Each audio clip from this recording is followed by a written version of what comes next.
Good evening, everyone. Welcome to our today's session. It's tax time today, and tax is one of the area that I really enjoy. So it ignites me. So I'll be very glad to take you through one of the portion of taxes that we have, which is called turnover tax. In short, it's normally called the TOT.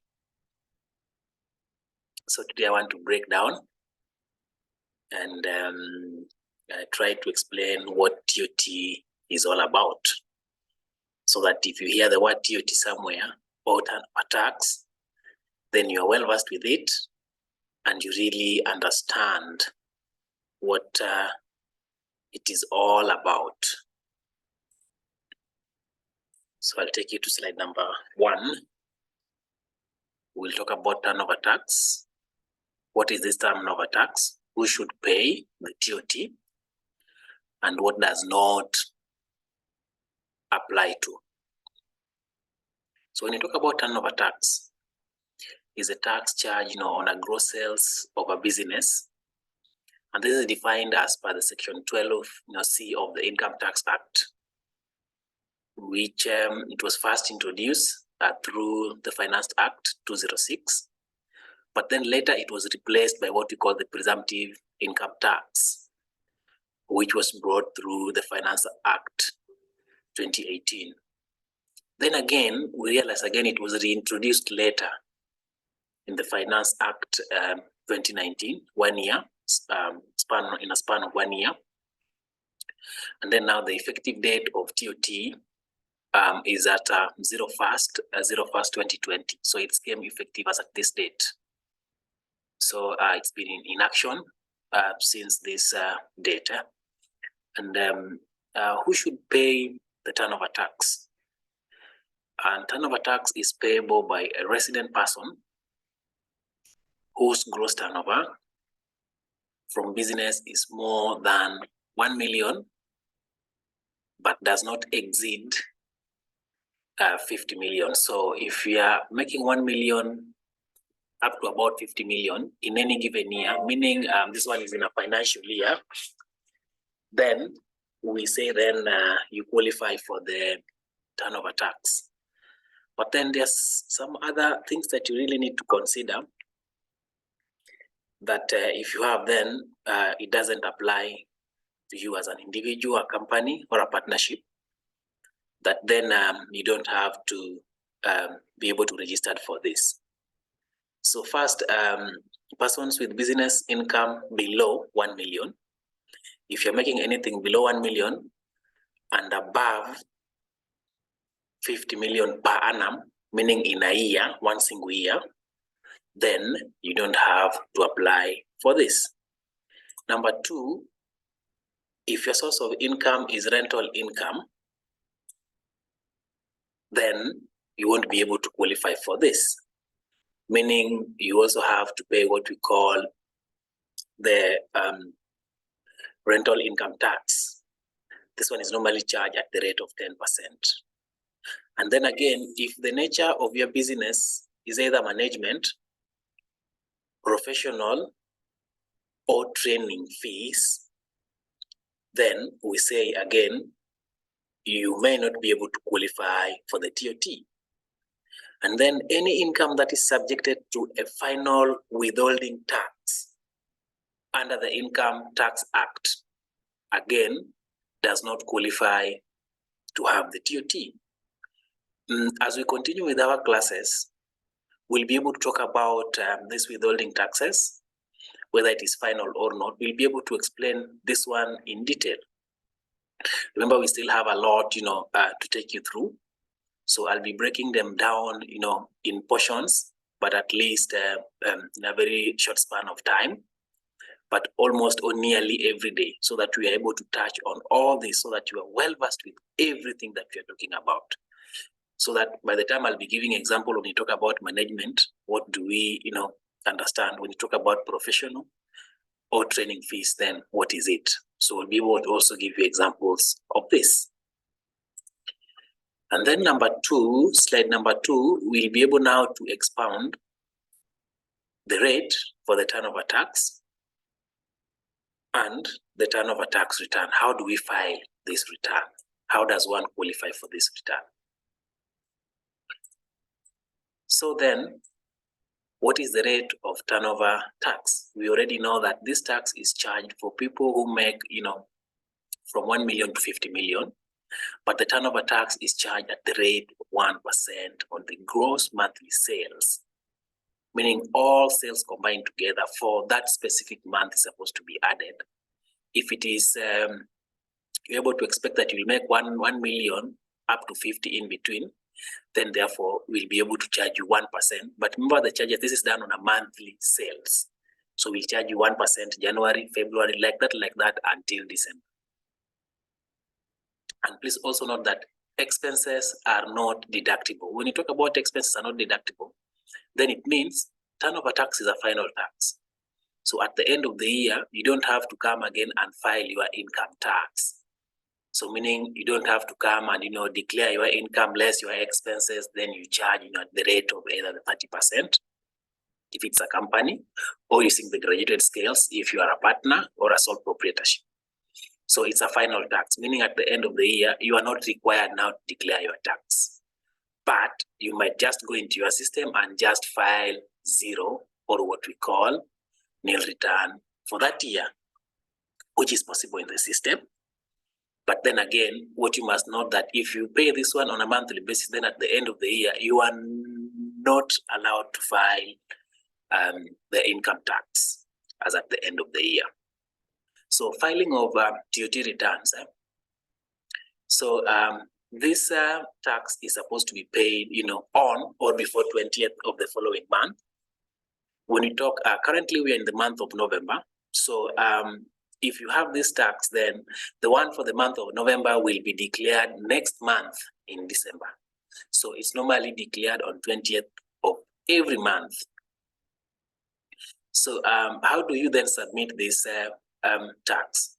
You simply log into your iTax account, meaning you must be having this obligation already. So meaning you log to your iTax account.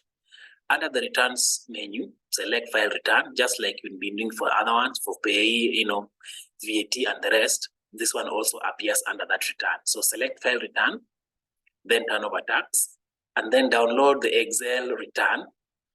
Complete the return by filing in the details, the month, the date, and then the amount, and then you submit. So after filing the return, go to the payment menu, select payment, select the amount payable, and generate payment slip. Make the payment at a partner bank or through M-Pesa. You can also file and pay your TOT using the new KRA M-Pesa service app. This is available in Play Store. So if you download this, you'll be able to fill in all those information. So you are able now to make your payment through this. Next, we'll talk about for once you have this obligation and failure to do, then what now awaits for you? So what is the cost for non-compliance? Because if you already have the obligation, then on each and every month, you have to declare this return, submit, and then pay where tax are due. So non-compliance here will means there's if you file late, meaning if you do it past 20th of the following month, meaning from 21st to 22nd, you do the late filing, then expect to be charged 1,000 per month. But this rule came into effect as at 25th April 2020. So therefore, you're able to declare this on time, on or on 20th or before. So late payment penalty also applies, is 5% of the tax due. So if you're supposed to pay 20,000 and then you do late payment, then expect there is a 5% of that 20. And then interest on unpaid tax is 1% of the principal tax. So this is accumulative in nature. It will keep on accumulating until such a time that you pay, your taxes. So this is the cost for non-compliance. So on each and every month, you need to declare this one as early as 1st to 19th. But if worse goes to worse, then ensure that you declare this one on 20th before midnight. So what is the registration process for TOT? If you're a business person and you really qualify for all those things that we have discussed above, then how do you go about registering for this tax? So normally what you need to do, you can do an application using the integrated tax management system. You can also do a letter and share with that acknowledgement letter to your tax branch. You can issue this, then you'll be able to consider for this. So eligible taxpayer are advised to log onto iTax. You add the TOT. Adding means you are requesting for the obligation. Then you now, after that, you need to file the monthly returns and make payment. So a taxpayer whose turnover is within the above threshold of 1 million to 50, but chooses not to be taxable, under this tax head, shall be deemed to have informed the commissioner of this choice by not registering for TOT. Then if you don't have this tax and you're really within the threshold, then meaning you have now to file your income tax at the end of the year. So then what are some of the related matters to TOT, the emerging issues? So you're able to say that the tax rate reduction from 3% to 1%. So initially, this tax used to exist before the presumptive tax, but the rate used to be 3%. And remember, during those days, people used to file, the turnover tax quarterly. And nowadays, now you have to file it on a monthly basis at 1%. So the removal of presumptive tax was with effect from 25th of April 2020. And what happened here is the presumptive tax was replaced, with the turnover tax, the TOT, as at this date. So the change in filing regime from quarterly basis to a monthly basis. And that is what we are talking about, that when the rate used to be 3% earlier, people used to file this tax, but on a quarterly basis, meaning after every 3 months. But then after those changes, then the rate come down to 1%. But now people are doing it on a monthly basis. So if you're able to work it out clearly, then you still realize that 3% was at 1% for every month, but now you're doing it, at 1% on a monthly basis. So it is not mandatory for one to be registered for both, turnover tax and VAT. But if you qualify for both, then you could be able to, have both the VAT, because VAT is the people who are able to make sales for more than 5 million in a year. And then the services or the products that you are dealing with are vatable, product, and then they are specified, under the VAT Act 2013. But then if you are dealing with services or goods that are not vatable, then it's not a must. It's not mandatory for one to be registered for both. You can either choose to have, the turnover tax or do the income tax. So for taxpayer with various specified sources of income, where there is a source that is not subject to TOT, like the rental income, then a taxpayer has a choice of being under other provisions, of the income tax law, provided that a notice to the commissioner is done. So there are those other factors that we looked at. So if you are not under those, subjected to other specified sources, then you are now qualified now to, pay other income tax law, other income tax laws as required, by the Income Tax Act. So that is the much on TOT. And we'll keep on breaking. We'll also be able to do some other tax head, break it down, explain it, further, so that we are well versed with this tax act, the procedures, the processes, and what one needs to do, before, selecting or falling under a certain tax head.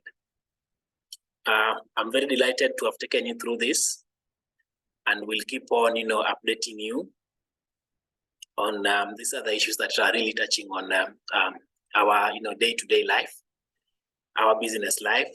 Some affect the way, one tends to invest, And before you even begin a business, then you should be aware of what tax head are you going to fall under. So we'll be breaking this one as time goes by. This is just the first episode. We'll have a number of sessions to expound on it further. Where there is need, we will be able to do some practical lessons, so you're able also to see how to file this, so that we don't just take you through the theoretical part of it, but also the practical part of it. Thank you and have a good evening. Bye-bye. See you in our next session.